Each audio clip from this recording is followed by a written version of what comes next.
time I think about Matthew 21:22. Whatever you ask in prayer, believing you will receive. The Arabic translation said, كل ما تطلبونه. Not some, not most, not almost all, but all.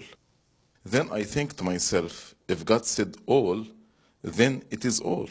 Only stipulation is believing. Am I reading too much into the verse?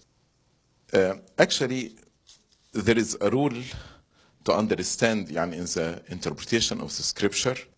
You cannot actually take one verse and make doctrine or belief out of it. If you want to study the issue of salvation, you need actually to read all the verses about salvation.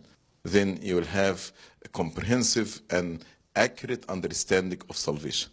In the same way, prayer and how God actually answered prayer, you need to put all the verses about prayer together so you can have accurate answer for this question. In James chapter 4 and verse 3, you ask and do not receive, because you ask amiss, that you may spend it on your own pleasures. So here is the Bible tells us that sometimes we ask and we will not receive because we ask amiss. That's why we cannot receive.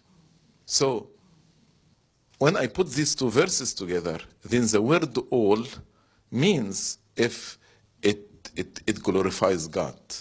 That's another stipulation, not only believing. So my advice to you, in order to understand the scripture, don't take one verse and make out of this verse like a dogma or doctrine or belief system.